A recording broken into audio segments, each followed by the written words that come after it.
Mesdames, Messieurs, bonjour. Édition spéciale sur ORTM 1. En exclusivité, nous vous proposons un message du colonel Assimi Goïta, président du Comité national pour le salut du peuple. Suivez. Compatriotes, il y a de cela un mois, face à la grave crise socio-politique, économique, sécuritaire et sanitaire qui traversait notre pays, les militaires regroupés au sein du CNSP ont décidé d'intervenir pour éviter les pires à notre pays. Soucieux de la cohésion sociale et de la participation inclusive de tous les Maliens pour une transition réussie et apaisée, le CNSP a pris le temps d'écouter les acteurs politiques, la société civile, les religieux, les jeunes, les femmes, ainsi que les Maliens établis à l'extérieur, pour élaborer des termes de référence en vue d'une concertation nationale qui s'est tenue du 10 au 12 septembre 2020 à Bamako. Les 3 jours d'échange ont été révélateurs d'une divergence de vues des Maliens sur le type de gouvernance à mettre en place pour la transition. Qui pour une transition purement militaire, qui d'autres pour une transition civile, et ceux qui proposent une transition civilo-militaire. À chacun certainement ses raisons, car chaque proposition a ses avantages et ses inconvénients.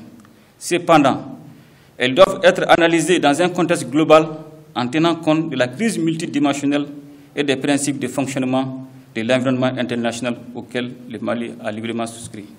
C'est dans ce cadre qu'un collège a été mis en place. Le dit collège est composé de 7 membres du CNSP, 2 représentants du M5 RFP, un représentant du Conseil national de la société civile, un représentant du Conseil national des jeunes, un représentant des associations et organisations féminines, un représentant de la Fédération des personnes handicapées, un représentant des organisations syndicales, un représentant des mouvements signataires, un représentant des légitimités traditionnelles et un représentant des Maliens de l'extérieur. À l'issue de cette assise de ce lundi 21 septembre 2020, le collège a désigné des personnalités ci-après en qualité de président et vice-président de la transition pour assurer la mise en œuvre de la feuille de route de la transition. Président de la transition au Mali, M. Bandao. Vice-président de la transition, colonel Assimi Goïta.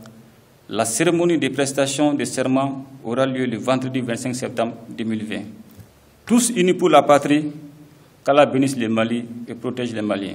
Amen. Exclusivité, l'annonce du président et du vice-président donc de la transition ici au Mali. Annonce faite, vous l'avez suivi tout à l'heure par le colonel Assimi Goïta, président du Comité national pour le salut du peuple. C'est donc tout pour ce flash spécial. Merci de nous avoir suivis.